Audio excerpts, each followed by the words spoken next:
Hello, probers. Howdy, howdy. And welcome to another week and another journey into the extraterrestrial with us here at But It Was Aliens, the extraterrestrial comedy podcast hosted this week by myself, the smooth-talking, moonwalking moonwalker.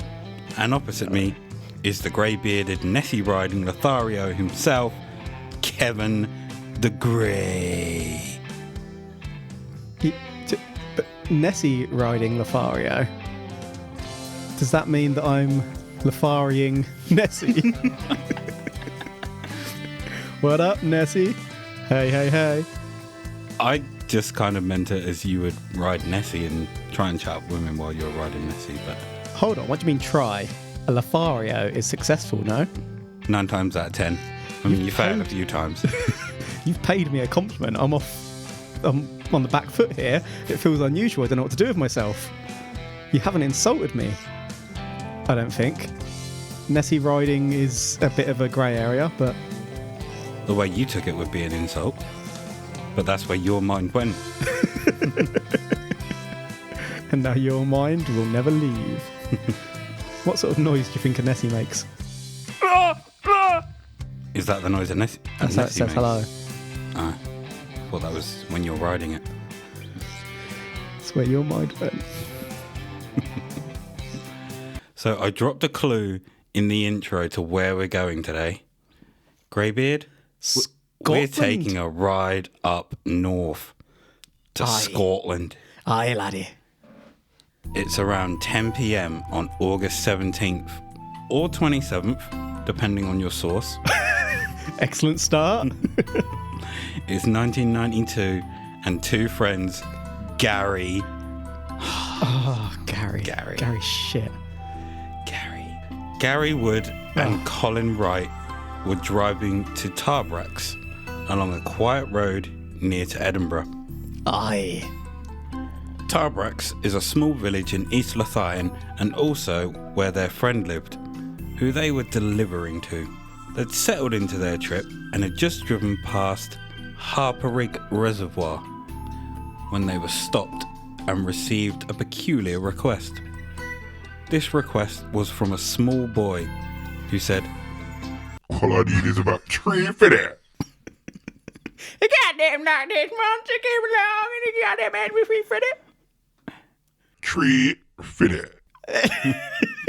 You put a picture in of the South Park man. And he goddamn knocked this monster. And a Boy Scout knocked on my door. I said, "Get out of here, Loch Ness Monster. You ain't getting no tree for it." So goddamn Loch Ness monsters aside, what they noticed once passing the reservoir was that overhead was a large black object, floating roughly 20 feet in the air. It was about 30 foot wide. Some of the sources differ in how many tiers this thing had. Some remark 2, others 3. Wait. Some remark 2 and others 3. Don't we only have 2 witnesses? The sources. But they... Not classing them as the sources. Yeah, but they would have got their information from these 2 men. How hard can it be to keep on track? It had no lights and looked shiny and smooth. You just breezed straight past that. Moving on. They couldn't appear to see any windows either. Interesting. Not uncommon. Now, Garry was a mechanic by trade. But it was a shit one. He was familiar with mechanical devices and also with a wide range of metal finishes. Garry can't finish. That would be used on vehicles too. So Garry, cool as a motherfucking cucumber, loses his shit and floors it. Garry didn't lose his shit, he is shit. I had a question. Was it about Garry? No, actually it wasn't. When you started, well, not a question so much as a statement, when you started referring to the large black object, I immediately thought it was a flying Nessie. You've put Nessie in my head, and it's very hard to get out of my head. Now I'm expecting it to be Nessie, and I'm sure that's probably not going to be the case. But what if it was? How Nessie says, I want it to be me. I'm a grown-up. Are you sure? Yes. No windows. We've had lots of sightings of things like Tic Tacs and cigar-shaped UFOs, which don't tend to have windows. And they're usually the more believable ones. Whereas the ones, for example, where we have a copper who sees a bus coach with loads of windows... With just a bus? Yeah, it tends to be less believable. So I'm saying Nessie. So it's Nessie. There's not really much to question at the moment. He's seen a large black object in the sky, though I guess that doesn't necessarily mean it is black. It could just be the outline against the sky behind. Yeah. Mm-hmm. Did we say what time it was? It's around 10 p.m, wasn't it? On one of 2 days. Either the 17th or the 27th. So a summer's day, a nice warm summer's day. I think on one of the sources it might have been a typo. Was that Garry's account? Probably. So when they floored it, the object shot down a bright white beam which illuminated the road in front of them. Uh-oh. Garry assumed his best option was to continue to floor it. I bet he did. And come out the other side. But when they entered the beam, black. He blacks out. Shouldn't have entered that beam. Next thing he knows, he's awake and the car is veering all over the road. And his pants around his ankles. And he can hear Colin shouting at him to watch out. Pull your pants back up, mate. We're finished. Hold on, did I just go Australian? Yeah.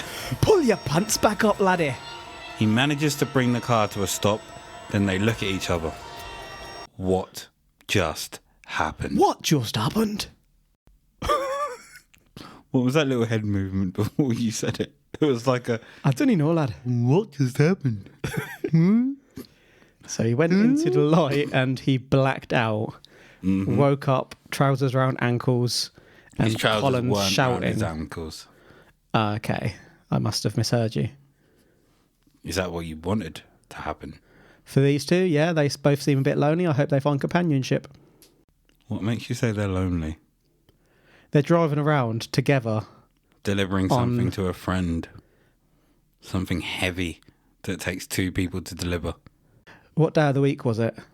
Whatever the 17th or 27th was. I'm going to guess it's a Saturday night. They're on a date. Who cares what picture they see? So with the object gone, they wound down the windows and the cool night air was a huge relief. They sorted themselves out. Did they now? See? Sorted each other out. And set off again to their mate. This is a romance.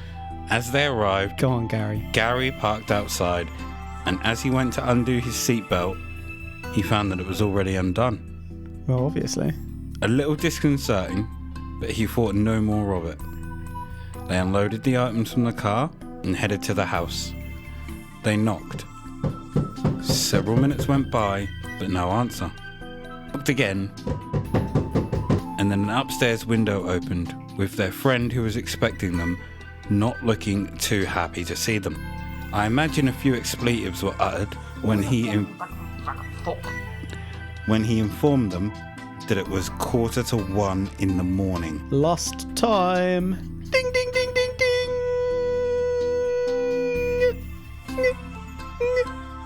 Ding. Take a shot. Assuming that he was having them on. Fucking frog. Assuming that he was having them on, they started to laugh until they looked at him again and he did not look like he was laughing. They had lost 2 hours. Garry and Colin got a bit carried away, sorting each other out, didn't they? Naughty boys. They were let into the house and then became agitated and began describing what they'd seen. And I have a picture of it there. A black hole. Okay, this picture looks like 2 oval shapes, almost like 2 airships or blimps on top of each other, or Zeppelin if you prefer.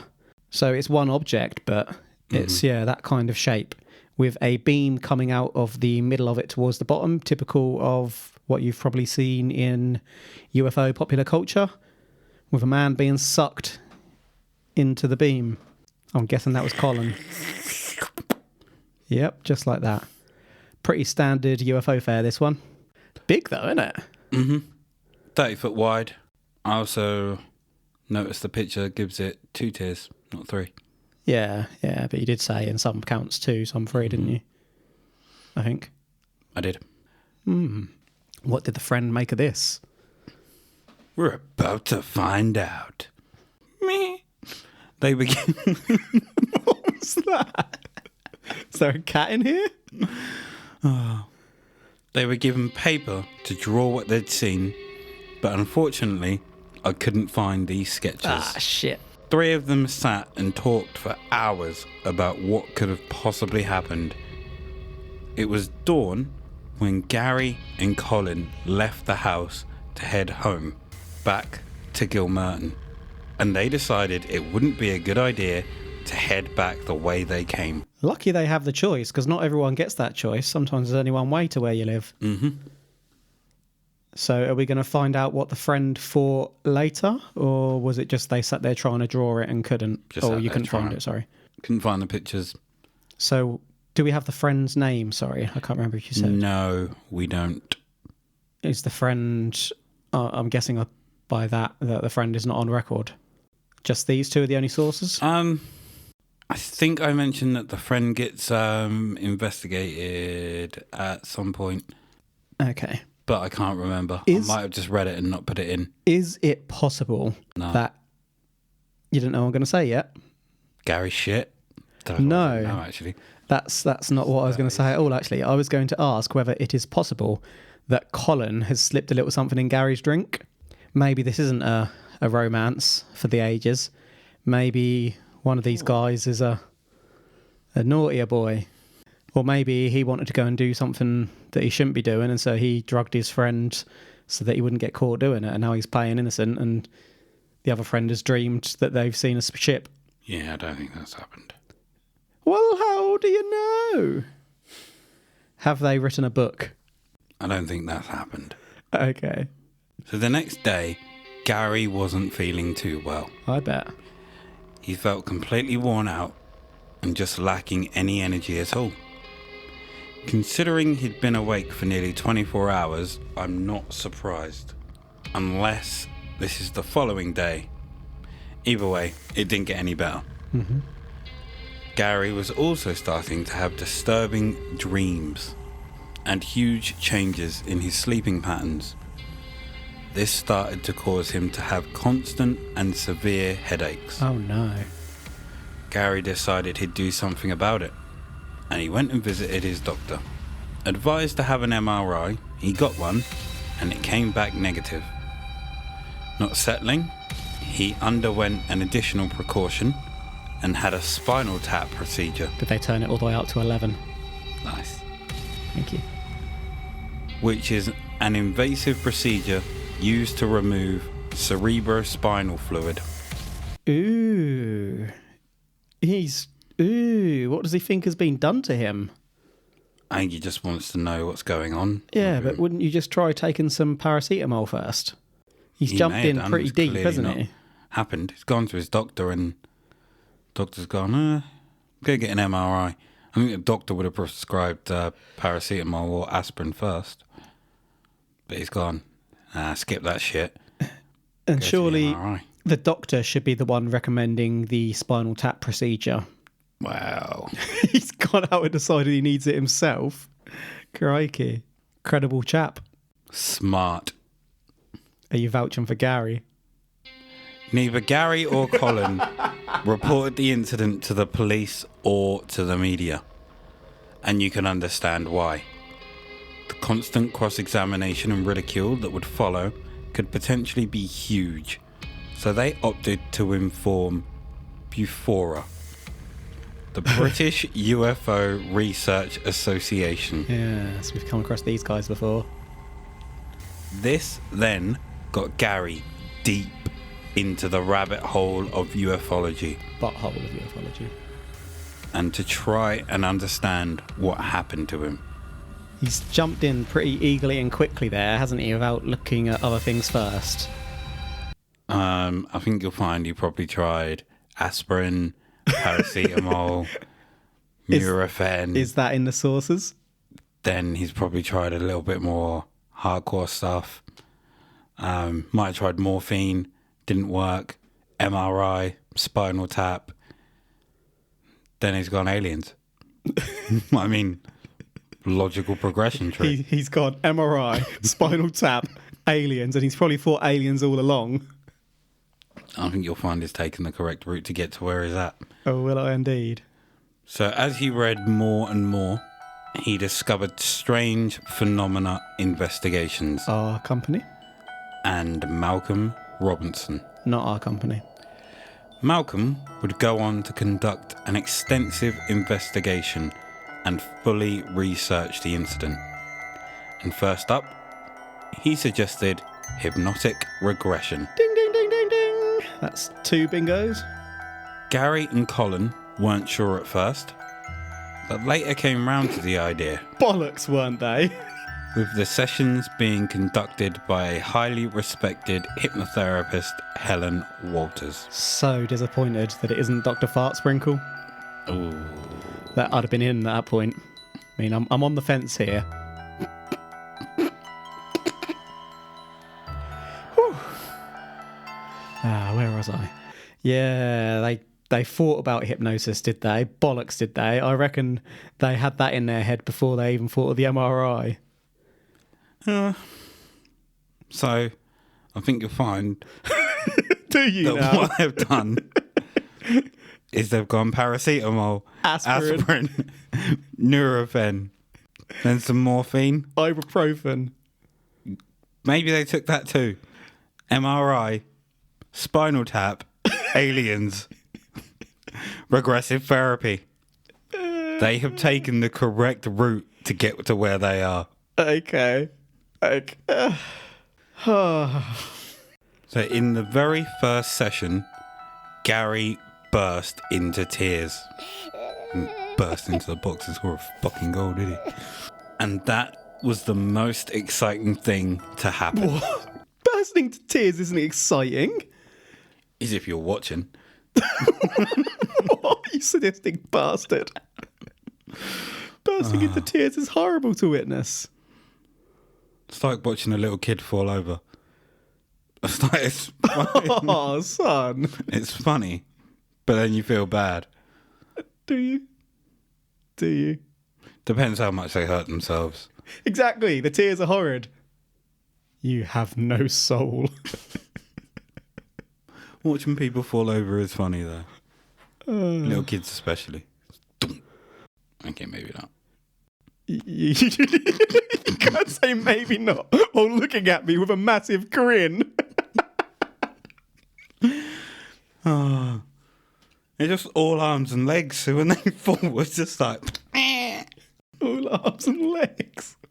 barely any body to them. So it's just Massive like head. arms, legs, yeah, and a giant head. So when they fall, it's hilarious. Jesus.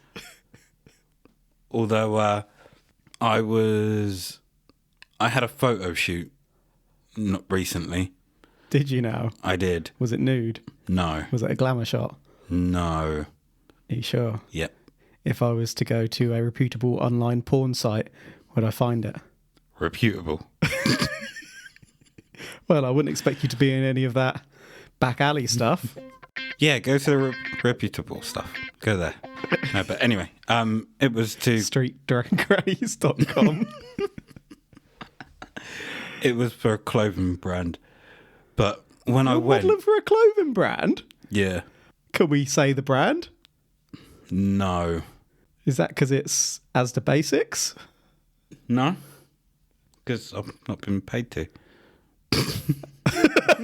I'll only shout you out if I get paid.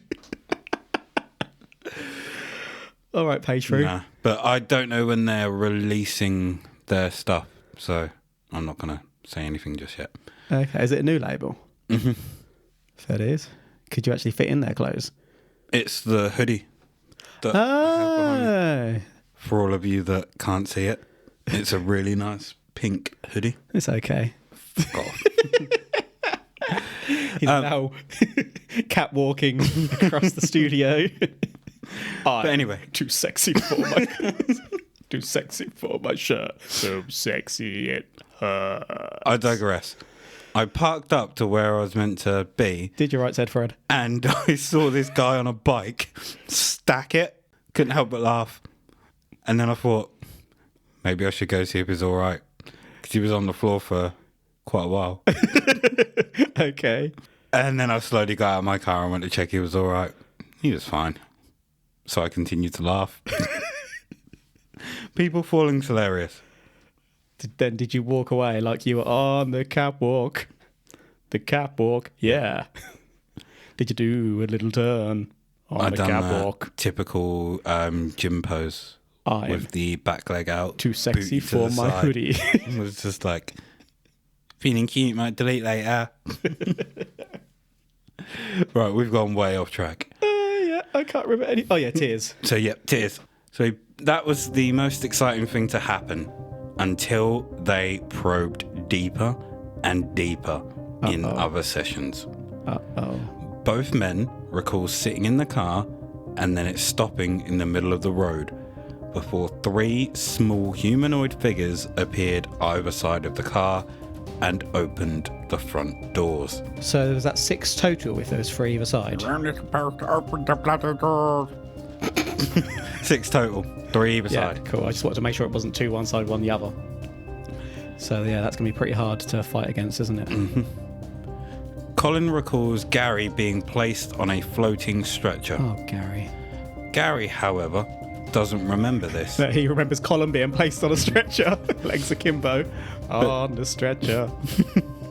But does remember a searing pain in his gut. He explains it's like muscle cramp, but on another level. Oh. Picture, if you will, hamstring cramp, and then multiply that by 1,000, and I reckon we're not even close to what he felt. Oh my. Do you reckon he got a few fingers in his butthole real deep? Imagine it's so deep that it gives you tummy ache. Either that, or they flicked his balls so hard hit you a tummy ache, like the chap on the Patreon episode who had the incident with the horse. Oh, So hard, yeah. I feel uncomfortable. Ooh, yeah. Colin's memories have been described as like snapshots, and sometimes bounce from one to another rather than being in any semblance of order. He remembers being on a ramp, being led by one of the humanoids onto the craft, which was illuminated by a dazzling bright white light. He remembers a room which was completely featureless except for one single unusual chair which was almost organic in nature. An organic chair? Have you seen, in the Harry Potter film, one of the later ones, Dumbledore and Harry go to see Professor, is it Slughorn? And he's wizarded himself up as a chair. Did the alien do this? And then the chap has sat on the chair, but explains how he got that stomach ache. Not a clue. Ding ding. He was then stripped naked and placed into the chair. Ah!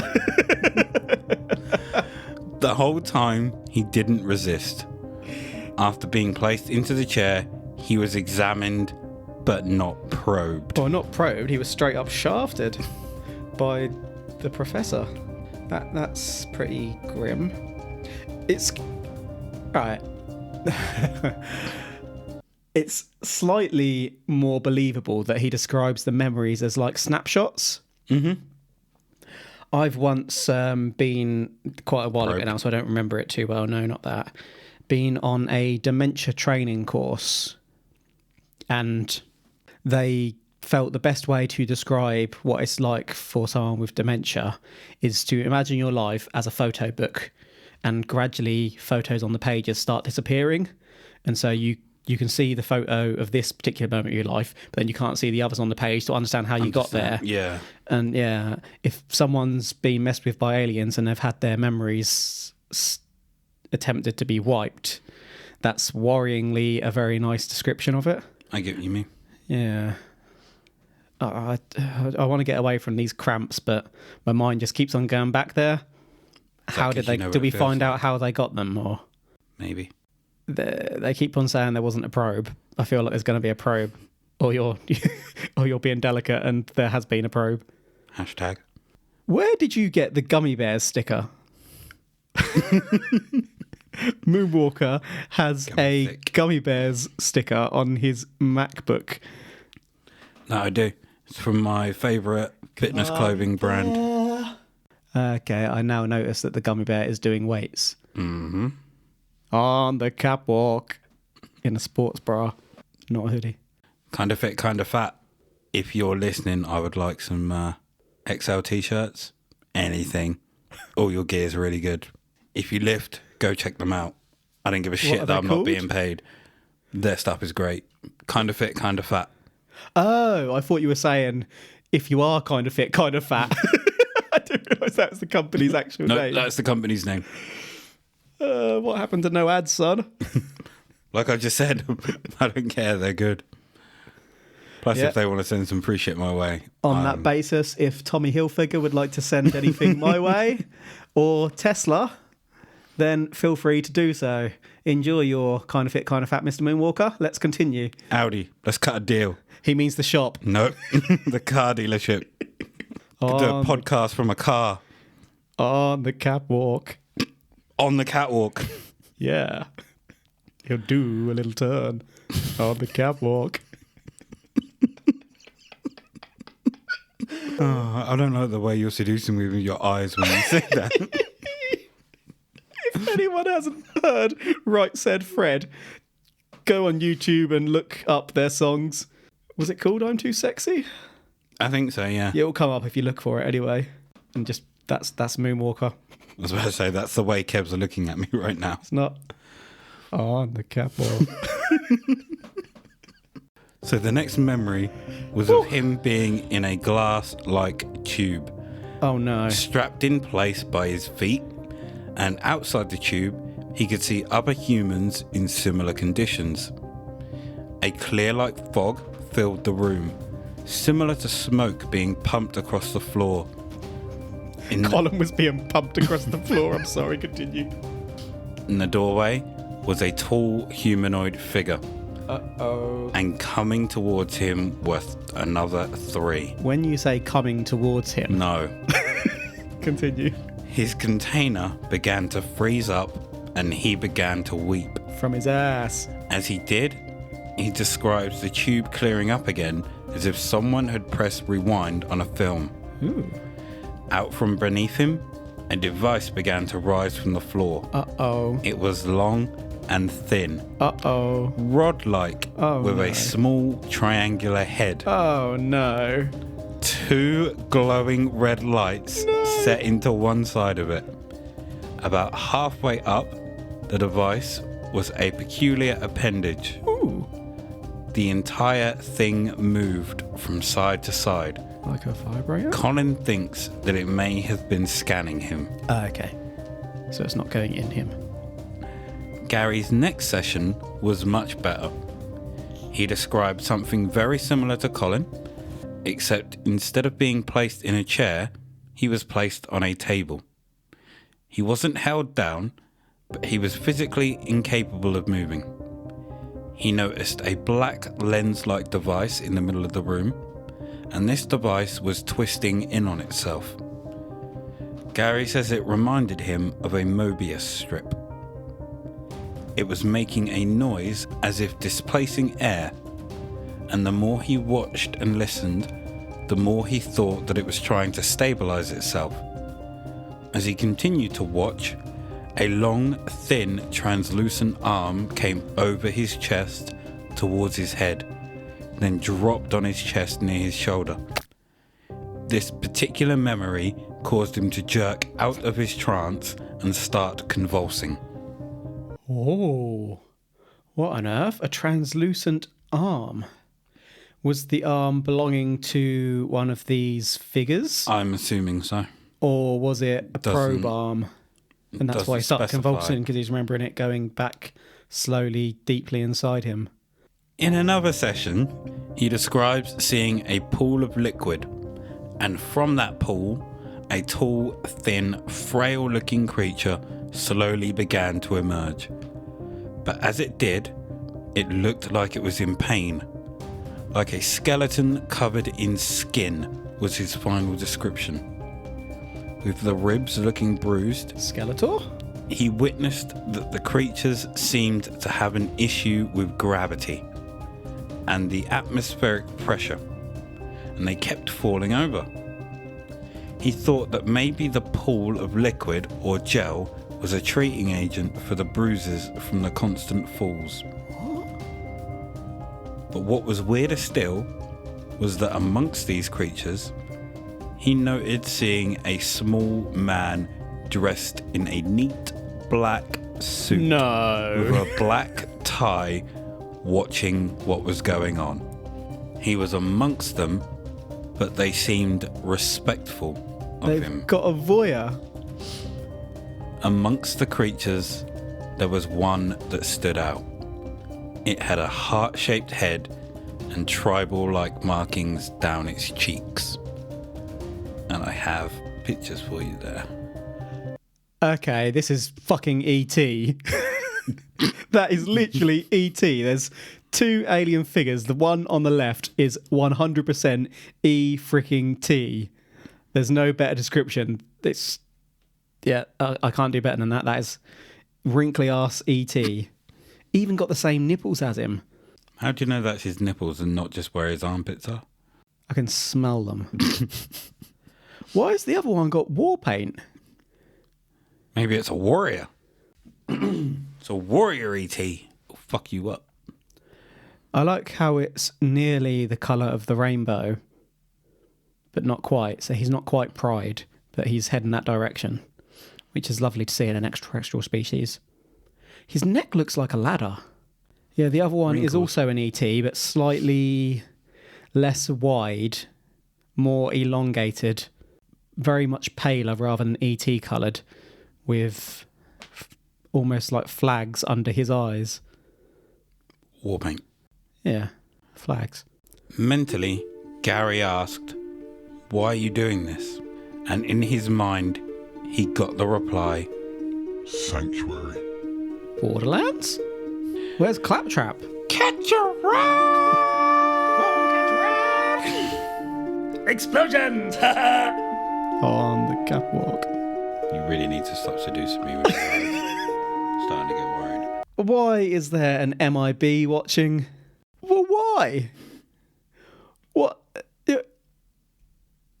I just don't understand why they'd be together. Maybe they've made a deal and he's like the government supervisor to make sure the aliens only do what they've agreed. This is a pretty outlandish one. I thought it was just going to be like our standard UFO sighting, but it's gone into all sorts of dirtiness from these two reliable witnesses. Honourable, trustworthy Garry and vulnerable Colin. I want to know what happened with that hand. During his telepathic connection with this entity, he got to see fragments of its existence. Allegedly truthfully, the creature found it amusing but could not stop it. It told him that though in many ways humans are more advanced than them, Bullshit. we have been capped, and explains that their existence is like our own and that they also have concerns and needs. We used to be an adventurer like them, but then we took an arrow to the knee. Well played. Garry is convinced at one stage they were taken underground. He remembers seeing an enormous machine, but other than that, there is no detail. There is another memory, one which involves another human. He recalls seeing a young woman sitting naked on the floor. Oh no. She wasn't facing him, but facing a wall. And next to her, one of the tall creatures. Garry kept his gaze on her, Oh no. Then she slowly turned her head towards him. Like The Exorcist, all the way round. Or, An owl? no, what's the bloody film? Ringu. No, The one where it crawls out the TV. The Grudge. fuck off. You got the film right. You got the description wrong. But yes, that's what I was thinking. Ringu, where it goes. Shut up. On the Her hair, catwalk. a loose, shaggy perm, blonde highlights. She was sat in the tucked position, hugging her knees and shivering. Oh, that's not good. It was visibly clear she'd been crying. Garry is confident that if he saw this woman again, he'd recognise her instantly. After their regression therapy, they both dealt with it differently. Colin rejected the event altogether and refuses to talk about it. Garry, however, probed deep. So deep that he set up his own research group investigating the UFO phenomenon, but unfortunately, I couldn't find the name of this group. They're called Gary's Bullshit. Rude. I don't want to make light of the part about the lady. He took a long time to get there. He probably started with the group and then worked his way backwards on coming up with a story to... from aspirin or paracetamol to aspirin to morphine to MRI, spinal tap. You forgot the ibuprofen. You mentioned, yeah, I did. Aliens. And the Nurofen. And you mentioned one before. You popped the other one in. I didn't pop anything anywhere. On the catwalk. And then regression therapy to own research group. He has taken the correct steps to get to where he's at. Now let me tell you something, brother. He is not. Why does Colin reject it so hard? Does he admit that it even happened? He refuses to talk about it. So the only witness we therefore have is Garry. He's saying that Colin was there, but Colin's like, No I one don't talk sound about shit. He doesn't want to throw his mate under the bus, but also he doesn't want to screw up his own reputation. Gnarly about the girl, though. Mm-hmm. Like, if this is made up, that's a really worrying thing. Well, in fact, not if it's made up. If it's come from hypnosis, as some of our other cases have, where it's put the ideas in their head. That's a pretty dark thing to have in your mind to come out. But then if, for example, you'd seen that in a film and it's just the film replaying, or not the whole film, but that scene of the film replaying in your head, and that's what comes out. No, I'm saying it's dirty swine. So the BBC This was 1992, wasn't it? Mm-hmm. What year did that Right Said Fred song come out? I have no idea. I reckon it's about 91. Could have been 92. The BBC did a programme which had Garry take a polygraph test, On the catwalk. supervised by none other than Bud Hopkins Oh, shit. and Susan Greenwood. Do we know Greenwood? No. Greenwood asked him a series of questions regarding the incident which Garry passed. What is your name? This case also came across the desk of the MOD, to which they did take an interest, but other than an interest, there is nothing more to add. Now, this is the part of the case where we turn to science and skepticism. You skeptical bastard. Were they bullshitting all along? Well, everyone that knew the men and was involved with regression therapy or subsequent interviews spoke of how sincere and trustworthy they were.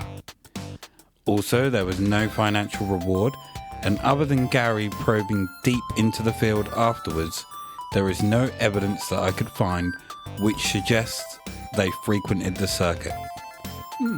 Garry was also an ambulance technician, and there was no mention of him leaving his job. Were they on some form of hallucinogen and shared a joint moment? A joint, you mean?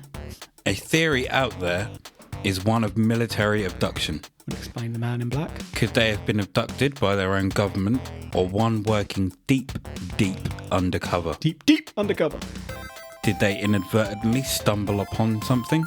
Well, Along these same lines, did they stumble into the area whilst some secret weapons testing was underway, and they were affected by an EMP blast or even a natural field? The area they were in is very close to the Pentland Hills, which has a natural geological fault and produces electromagnetic radiation. The source I got the info from suggests that if a tectonic plate is to flow or twist due to a microtremor, a powerful discharge could be created. Also, the reservoir they were near, due to its ionizing properties, has stretches of water which could also be a factor in electromagnetic induced hallucinations. whoa. That's a lot of words. Did they experience a discharge, or are they bullshitters? Is essentially what we're asking. Discharge, bullshit. I can't... Or did they actually see aliens? Electromagnetic hallucination. That's an interesting concept. When you say source, where is that info coming from? It's the website I was looking at. Okay. At least it's not... Garry. It's not Garry. The effects of electromagnetic fields can cause the following: anxiety, fear, hallucinations, unconsciousness, the feelings of being watched and also touched, and out-of-body experiences. Well... We say this almost every episode, I feel. Hypnotic regression therapy and polygraph tests are inadmissible and cannot be relied upon, especially when there is no talk of aliens until they meet someone that believes and kind of wants or needs it to be true, as that image or thought can be projected onto them before they go under. In this case, there were 6 months between the incident and the regression therapy. In that time, Garry done a lot of digging into the subject. Maybe if they were put under by someone who isn't in the field or had dealings in the field, and these things came out, I'd probably be more inclined to believe it. So to summarise, we have Garry and Colin, 2 friends on their way to another friend when they encounter a large black floating object. They try to speed past it, but are caught within a bright white light. They black out, then come around with the car veering out of control. They get it under control, collect their nerves and continue on. When they arrive at their friends, they find out they are missing 2 hours of time. They spend the night discussing what could have happened, and when they leave, they head home via a different route. Garry does a lot of probing to try and find out what happened and learns about SPI and Malcolm. Malcolm investigates and suggests regression therapy.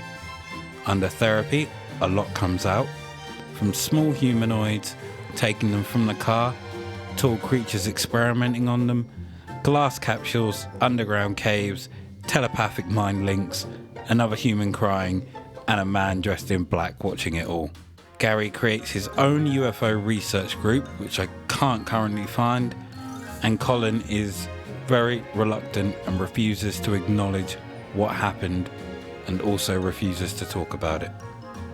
The MOD took an interest in the case, but that is it. What are your thoughts on this case, Loch Ness Greybeard?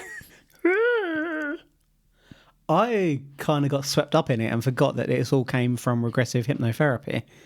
Basically, all we had was a sighting here, which could be quite believable by itself. But then they went and got hypnosis after the aspirin and paracetamol and whatnot. And it feels like at that point, all this extra information came out and it got crazy. He went reaching for it as well. He was clearly already a heavy believer. Very, very interesting, some of the details that came out, but I don't think there's been much that's been unique to this case. It's all kind of in ufology prior to this case. Kind of like a mishmash of other things. Yeah, things we've kind of covered on other episodes and that's out there in popular culture. That's all been mishmashed into one. Interesting that he went for the ET look rather than the typical grey look. I mean, there's not a huge amount of difference, but there is a little difference. It's subtle, but not long after ET came out. That's interesting. On the catwalk. On the catwalk, yeah. So, yeah, he reached a little bit too hard for me. I'm not saying that it was aliens for that reason. Had he have left it... Oh, no, sorry, one more thing. Had the other witnesses have been more involved, so had we have heard from Colin or the friend a little bit more, and they were all in support, then it would have been a lot more believable.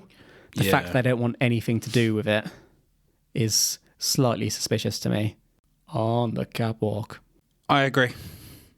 Colin's out and Gary's just gone, I'm just going to start a new business here, investigating UFOs, everything like that. And like you said, it's too much. I feel everything that was described that happened under regressive therapy is stuff that was in films around that time.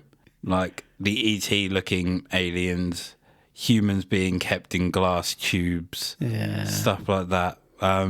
That's the kind of things you would have seen in films around that time that had aliens and stuff in. When did Mars Attacks come out? Oh, that was about 96, 97. Well, yeah. I'm just trying to think of a film that had tall aliens in. Well, there are probably loads, but yeah, I think it's just a mishmash of alien films concocted into a story. But then it's also... I think it's more bullshit than anything, but I also think it's a possibility that there was that electromagnetic charge. That was interesting. And they just suffered the effects of it. So they suffered the effects, then didn't know what happened, then got everything else, and that's when the alien story came out. So, yeah. This is not aliens for me. Electromagnetic charge and possible bullshit. Electromagnetic bullshit. EMB. Like the name of the song. So, thank you for joining us for this week's probe. You can find us on Instagram at But It Was Aliens Podcast. We're on Facebook at But It Was Aliens, and our Facebook group is Extraterrestrial Towers. You can also find us on Twitter at But It Was Aliens and Patreon, where you'll have the option of bonus episodes and also an exclusive t-shirt. As always, I've been Moonwalker, and he has been Greybeard. Remember, the truth is up there, and it will be about tree fitting. Goddamn lock that mark. Hashtag probe. Goddamn lock that mark. Give my goddamn tree fitting. And I said, no, lock that mark. I ain't giving you no free fitting.